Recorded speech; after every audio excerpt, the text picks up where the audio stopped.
Today's special episode is brought to you by Starting Points, operationally curious questions. Begin pre-event learning with our best-selling operationally curious conversation starters. Download the app at startingpoints.app or the App Store, and purchase card decks at www.startingpointcards.com. On today's episode of the Hop Nerd Podcast. There you go. A little American Idol, something going on there. I want to talk about operational reality, operational fantasy. I want to talk about hop. I want to talk about all that stuff. Let's just go.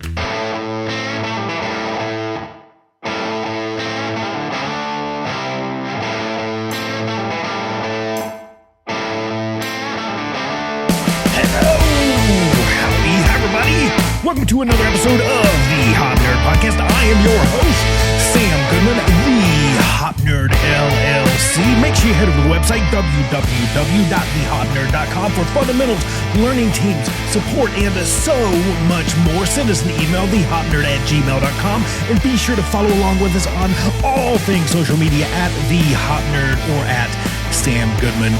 Welcome to today's episode.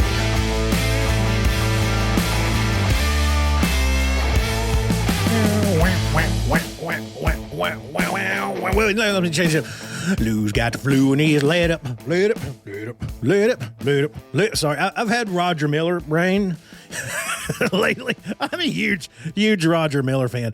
My musical taste is all over the map, y'all. I mean, you know that if you go check out the Hop Nerd official playlist on Spotify, it's there. I mean, I think there's like 3 of you that maybe listen to it, because I think most of you probably listen to it and go, what the? It is all over the map. But I always forget to tell you about it. It's there if you're interested in some show tuneskis, like stuff that kind of have to do with those things I listen to. I just randomly throw stuff on there that I like. But I have been in a huge Roger Miller like fest for like the past, God, I don't know, month, something like that, just nonstop. I think I'm driving my family crazy. Like everybody's just walking around singing, "You can't roller skate in a buffalo." Yeah, and like I think I'm driving them a bit nuts, but I'm enjoying it. So I don't know. There now you've got those songs stuck in your head for probably at least the next month. But welcome to the podcast. I am your hostess with the mostest cold brew. That's for sure. I'm happy to be here, happy to be having another conversation with you about all things human and organization performance and anything in between and anything that we feel like talking about. But before we get into that, speaking of Spotify, make sure you check out Daryl the Safety Man's album over there. #1 triple platinum chart topper and hits. A safety album only has to get 8 downloads to be a chart-topping hit, to be a triple platinum chart-topping hit. I think it's actually gold. I think it's gold. I'm waiting on Daryl's gold record plaque to show up. He told me he would gift me one now that it has been certified that he has had at least 8 total downloads. You can check that out on Spotify. If you don't have Spotify, I would probably tell you, let me see if it's the right. I always get this wrong. Safety Daryl. Daryl is spelled DARRELL.com. Safety, DARRELL, 2 R's, 2 L's.com. And you can listen to the album right there on the internet. There's a player right there. I think, hold on, did it load? Oh, there is a player. Look at that. And I can just turn that on. Oh, you can't hear it because it's in my headphones. Never mind. I thought I was going to be able to play it for you. Duh. I got headphones on. You can't hear what's in my headphones. So go check it out. SafetyDarryl.com. The reason why I put it there is because if you got Spotify, you just go download it. But to do this, I didn't know this. I learned this when I was helping Daryl put out his album. That to get it on streaming services, you got to go through like a thing, and then like it goes like it's like a publisher thing, and then it sends out to like the different streaming platforms, kind of like a podcast service a bit. But then there's like you got to pay to do some of this stuff. It's kind of weird. But yeah, I don't know if it's free on iTunes because I don't use iTunes. I don't know if you have like Apple Music, if it's just included. I don't know, because I know when we were pushing it out, they like set the price on it at like you download the album for like $7 or something. Don't do that. Don't do that unless you just want to show Daryl some love. But a much better way to show Daryl some love is to go pick up some of his Daryl the Safety Man merch. He's got some cool Safety Man merch over there, and I think he's working on some more. And speaking of merch, you can go to thehopnerd.com/shop. We've got all kinds of cool stuff over there. I'm on the website right now, just because I pulled this up, as an error reduction tool to try my best to not send you in the wrong direction. There's a couple things, and I love this stuff. I make stuff that I will wear. Yeah, so the cool thing about it is you get stuff that's kind of me. Yeah, because I probably buy more of it than anybody else does. That's how small-time merch goes, y'all. But there's some cool ones. We just made some wacky ones. I made some wacky ones. There's stuff over there. The one that I really like right now are these golf rope cap. Yeah, and these hats are cool. And I'm a hat nerd. I'm a hat and a T-shirt nerd. I'm weird about hats and T-shirts. T-shirts especially. I've been on this mission of trying to get less fat, and I've gotten really serious about it over about the past month. Down some poundages. I'm down some poundages, y'all. If you're into vlogging and stuff like that, I'm doing some vlogging stuff about everything that's going on around here and that, getting less fat and everything else over on the YouTube channel, along with the Sammy and D episodes, along with the normal videos, along with shorts. And so go follow there. Plus, you get all that stuff in 4K instead of the 1080 crap that I have to put on LinkedIn, because LinkedIn, for some reason, won't process my videos. I think that's because I end up in LinkedIn jail. Probably too much, because I post a lot of stuff that's not supposed to be on LinkedIn, I think. Yeah, professional, beige, starchy. But the merch store, back to the merch store. My favorite is the golf rope caps. They're like snapbacks. They fit good. I got a fat head. They fit good on a fat head. I can tell you that. Fat head approved. And the designs, I've got this one now that's called the Horror. Right now it's the first one that you see, and it's those kind of like old school Frankenstein monster kind of bleedy letters that just says the Hop Nerd. It's cool. There's some Daryl the Safety Man stuff over there as well. And then a bunch of cool designs, if you just scroll on down, that we worked with like actual artists to design stuff. Like, not just like, hey, pull stuff together in Canva. I mean, I do my fair share of that too. I think I got a pretty good stinging eye. I do use more Photoshop, I will tell you, than Canva, but we work with actual artists.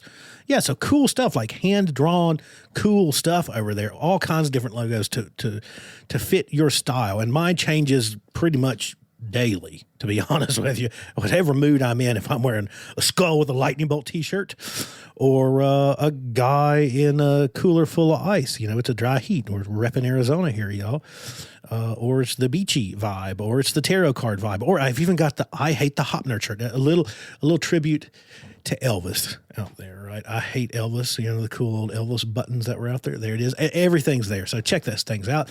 I told you to follow along on YouTube, but make sure you're following along anywhere else you can follow along. We're putting out all these videos, all this stuff. Check out the books. And last but not least, let me know if you need a hand to thehopnerd@gmail.com, or you can head over to the website, thehopnerd.com, for free resources. You can check out more services that I offer. You can check out Starting Point cards and app. You can book an initial consult. That's super duper easy peasy lemon squeezy. You just jump right on my calendar and we are rocking and rolling. We can have a conversation and talk about how we can do some really, really, really cool things together. So here we go. Today's episode.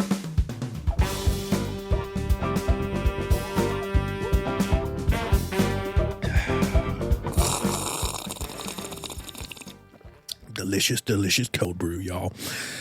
So I almost didn't record this episode today, if I'm going to be completely transparent with you.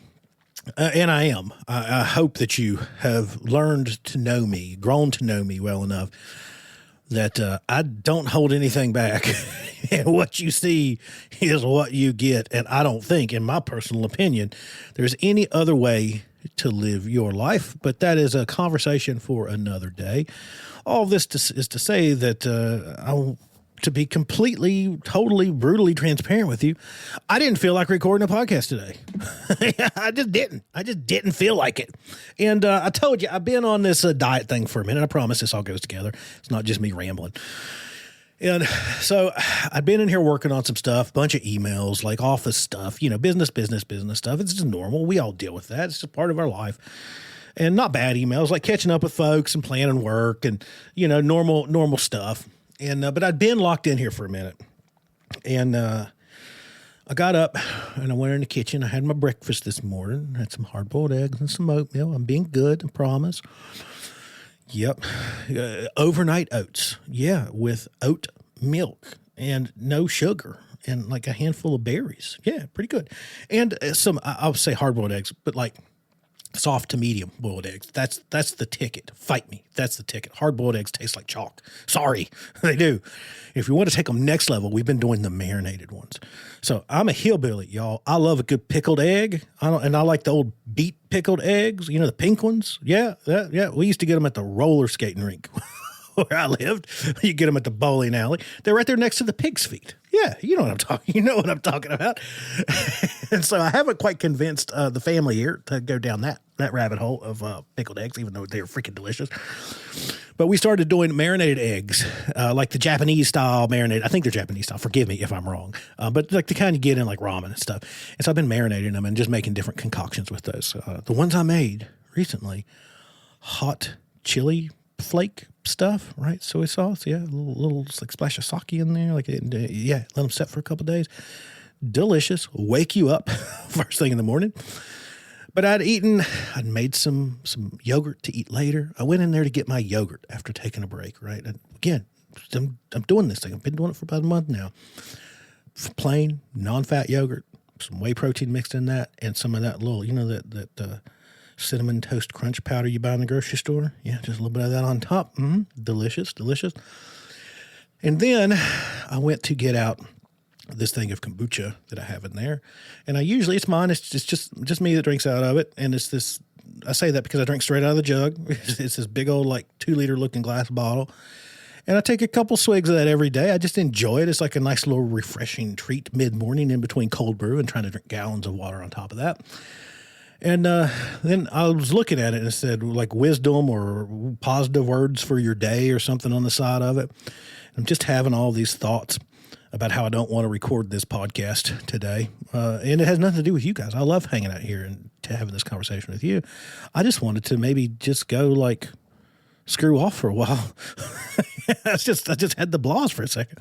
And I look on the side and it said, life is not a problem to fix.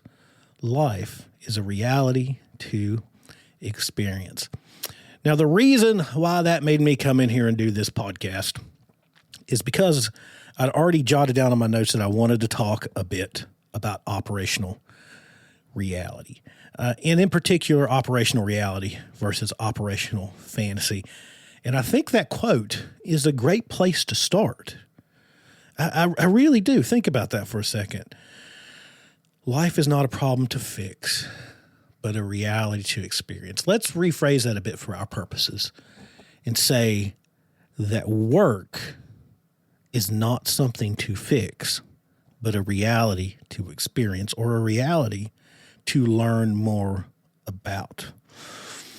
Now, the reason why I say it like that is because we get into fix-it mode as people and we think work is a problem to solve. Work is a problem to solve. And I think that was the actual quote on there. I don't know. It was something like that. I didn't bring the bottle with me. I'm too lazy to do that. I think it actually said life is not a problem to solve, but a reality to experience. So let's maybe rephrase it one more time. Work is not a problem to solve, but a reality to learn more about, a reality to discover. I think that goes right in line with what we talk about in our little world of human and organizational performance. We approach work with this idea, this mindset that work is a problem to solve, that people are a problem to solve, that accidents are a problem to solve, that efficiency is a problem to solve. And if we're just walking around trying to solve problems, we just view that as something to solve instead of something to experience. That's almost like dystopian hellscape world. And I think that's what we see in a lot of our organizations. That's why it feels so different than what it feels like when you get out of that setting. When you leave work and you go, shake that off, shake it off, shake. Yeah, I always mix that up with never mind. Shake and bake, baby. We're shaking it off. We're leaving and we're going, I'm glad I'm out of that ickiness.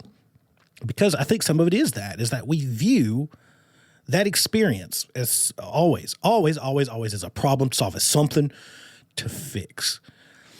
We've had that conversation that even when we're thinking about that fix, improve kind of thing, it should be improved, not so much on fix. And there's a lot to unpack there that I don't really feel like rambling on and on and on and on about, because that's not the point of today's episode.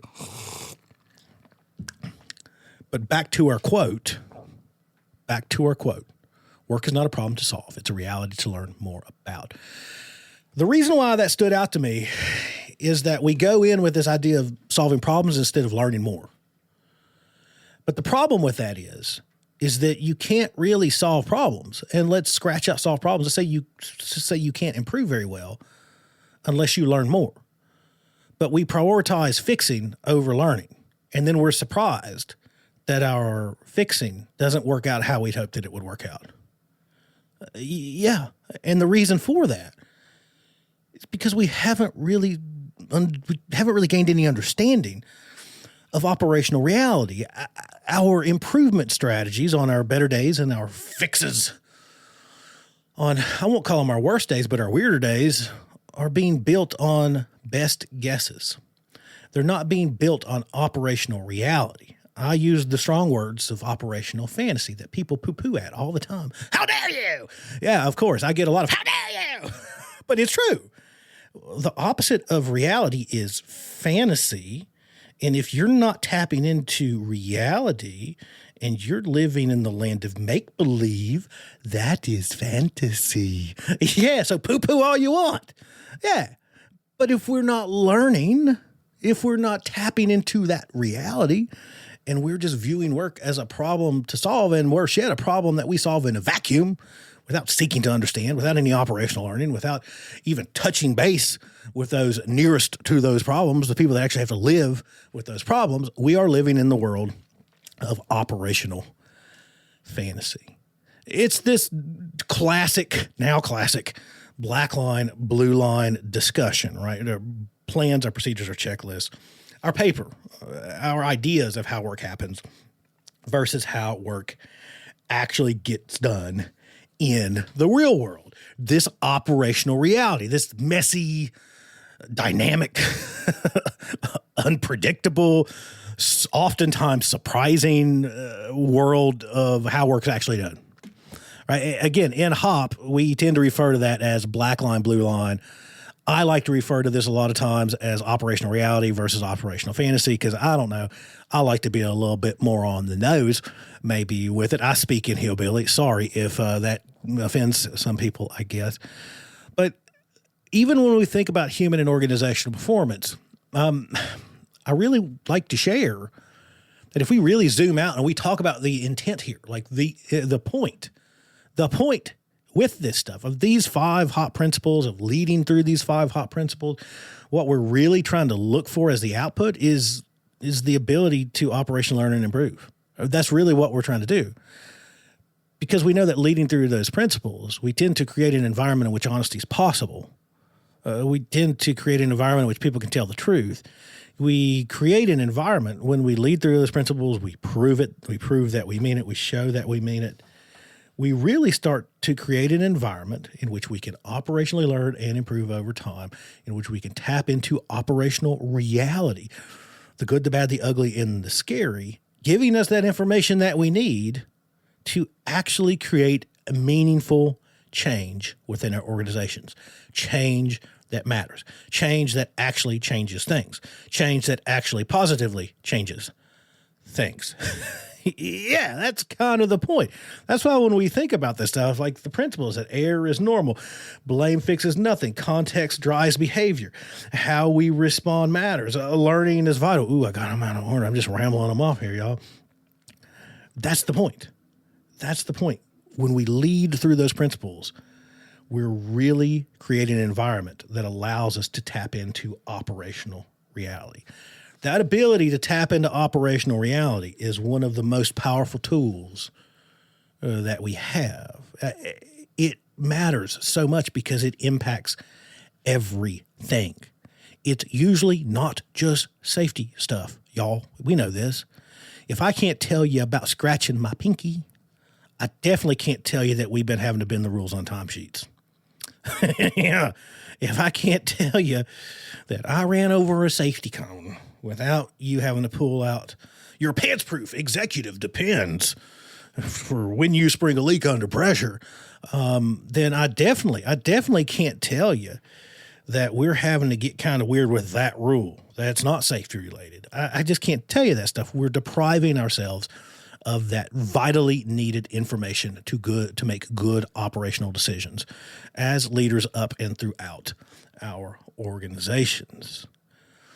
Operational reality matters for a lot of the reasons why we know that it matters. Again, I'm probably preaching to the choir with many of you, but we have to discover how work gets done from those that actually do the work, because they're the experts of how that work gets done. They have the lived experience and the ongoing lived experience in the present, in how it's functioning right now. They know where things work, where things don't work, where the pain points are, where workarounds exist, where the system is failing them, where they have to overperform our systems of work just to barely create success. They know, back to our classic example of the Jenga blocks, where blocks are missing. They know where blocks are there and they must stay there because they're the only blocks that are holding up the Jenga tower. They know where they have to maybe wedge some blocks over and shove in some chewing gum and cut one block in half and stick it in there and wrap a little bit of industrial grade duct tape around that bad boy so that it wobbles and wobbles and wobbles real hard, and you freak out a little bit as an executive, but it never falls down. They know where all those things exist. Those things help us not only discover where we need to improve, but by listening and learning from those nearest to the work and co-creating solution sets with them, we discover how we need to improve. It helps us not only discover those areas that we probably had no line of sight to, and because you experience this, I've experienced this, I still experience this, like, I think that's the problem. And then when you go out and learn, they're like, nope. I know it looks like that's the problem, but that's a symptom. This is the problem. And they point you in an entirely different direction. Of course, your mind is blown. You are shocked in such a good way. You are left thinking, how could I not see? But you could not see because you do not live with that every single day. Not only does it help you discover those, but you come up with real and realistic ways to improve. The how-to improve part of this. Effective how-to improvements that matter because they were co-created with those folks that actually have to use them and know the most about the work. And the neat thing about that is what almost always spits out of that is not things that we would spit out of something like that. And what I mean by that, I'm going to say you, me, we as professionals, as executives, as leaders, as safety professionals, we usually overcomplicate it. We're like, that looks easy to me. And people are like, nope. Yeah, it looks easy to you because you got lots of time. Yeah, it looks easy to you. But you're not juggling chainsaws over here, flaming chainsaws. You're not doing that. You're not doing that hanging upside down out of a tree with a flaming chainsaw. You're not doing that. What spits out of that is not overcomplicated mess. It's not like 47 forms and 32 pages of stuff. It's usually simple, elegant, sexy. Yeah, it's clean. It's clean. This works extremely well and is very easy to do. That's what we're looking for. That's why tapping into operational reality and the subject matter experts of operational reality is vital. It's absolutely stinking vital if you want to create change that matters. If you want to create improvement that actually improves things for the better, and for the long term, usually, because these are also usually pretty stinking sustainable over time. Now, the other thing that I want to highlight here too, before we go any farther, is that there are many different sharp ends in your organization. And what I mean by that is sometimes people tend to get confused when we say learn from those nearest to the work. They automatically think that work. Yeah, so think point of work. They're thinking like wrench. My hand is on a wrench. That is the point of work. And of course, that can be the point of work. But if you're dealing with safety team problems that affect the safety team, that sharp end is not the person with their hand on the wrench necessarily. It could be, this is just a safety team problem and we need to improve this thing within the safety team. I don't want to go spend time with frontline leaders. I want to spend time with the safety team. That's the sharp end for that pain point problem issue. Of course it is. Of course it is. This is a leader something. This is a this or that. You're going to have various different sharp ends. So just don't get that confused. I've heard that conversation a bit, and where it's like, I don't know. I'm not saying that people are wild out there, but sometimes I hear it's like, well, it's to this. This is actually, a frontline leader problem. But you need to go spend time getting the opinion of people over there. Not necessarily. So think about what that sharp end, where that operational reality lives, and who lives nearest to it, who has to live with it. The point that I'm making is that I have to live with it, whatever the changes are going to be made. Or if you think that there is a problem or there is a problem and you're thinking about who you need to learn from, you need to learn from the person that has to live with that problem. That's where you want to go. Sorry if that one was a little, left field, off base, insert generic baseball reference here. But I just feel the need to throw that in there because I've heard that conversation kicked around a lot. I've heard it in a lot of sessions lately. It seems to be a bit of a confusion point that I think we probably just needed to mention there. Now, I think what I want to close with on this one, because I'm trying to shorten them down. I've been going for like an hour on these things lately, and I need to shorten this one down. I'm trying my best, y'all. I'm trying my absolute best. But it's this. Ways to tap into operational reality. That learning teams are great for that. Of course they are. I kick around this idea of learning explorations a lot. We coined that phrase, and we have been kicking it. I have been kicking it around a bunch because I think there's something that precedes that, right? We're always looking for this super duper sexy, easy, clean way to be like, aha, there is the starting point for a formalized learning team. And those things are sometimes really clear and apparent, and a lot of times they're not. Yeah, and we're sitting there scratching our head going, how do I do pre-event operational learning? How do I discover operational reality? How do I discover the areas where we need to improve? I know they exist, but I'm not really getting anything real loud and clear on this. I don't want to wait for an event. Go learn. Yeah. Learning explorations, cast a wide net, pick an area and go be curious. Go ask better, more interesting questions. Not to oversimplify this, but I think we usually don't oversimplify this. I think we overcomplicate this. We're like, if it's not like spitting out of some program where we put in cards into it and it spits out magic answers, then we can't do it. If it's not like, in the spreadsheet, if it's not like we overcomplicate it, and you don't have to overcomplicate this part. This is like the easy part. This is the part where you say, I don't know, but I'm going to go spend time with folks and ask interesting questions, and I'm going to go out there and I'm going to learn something. And that's kind of the point here. It's not just about asking questions. It's about going out there in learn mode. It's about going out there in listen mode and truly listening. It's about going out there, even if you don't know what in the hell you're going to discover or where to start, pick something and go out there and spend time with people with good intent. Be genuinely curious, well-intended operational curiosity. Focus on learning. Stay in the teach me, show me, and truly listen. Pay attention to the nuances. Pay attention to the unspoken communication.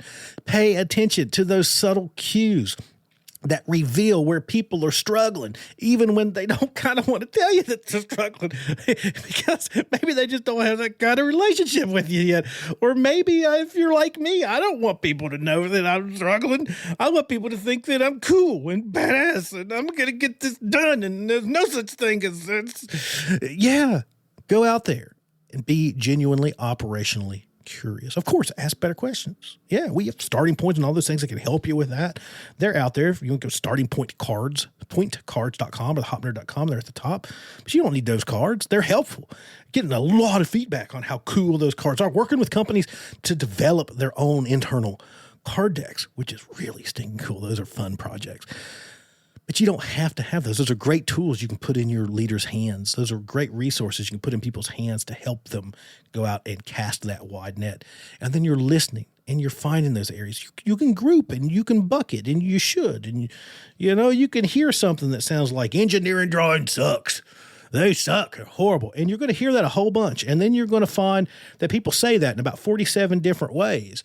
And then you're going to discover that, like, holy crap, like, we just have a problem with engineering drawings. These are all bucketed together. We don't have to do 47 learning teams on 47 different issues with engineering drawings. We need to do a learning team focused on why engineering drawing sucks and how we can make our engineering drawings not suck anymore. Yeah, duh. Like, don't overcomplicate this.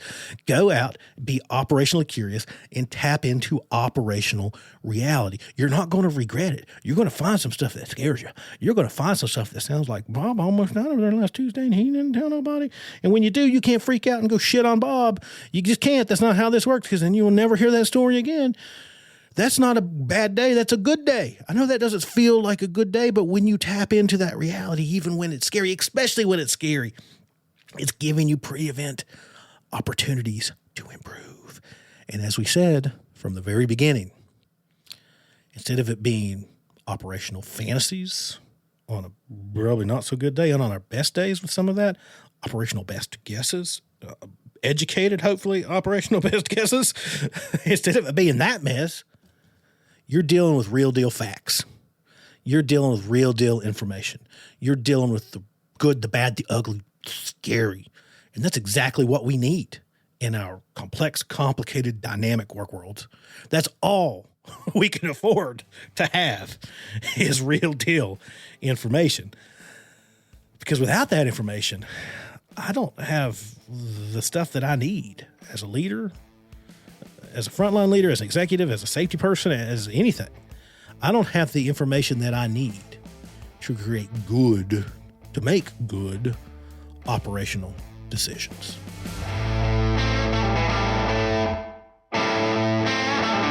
Thanks for listening, everybody. We greatly appreciate all of your support of the Hop Nerd Podcast and the Hop Nerd LLC.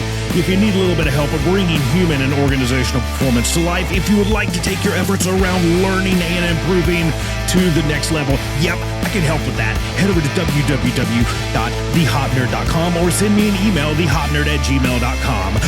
Until next time, bye, everybody. Bye.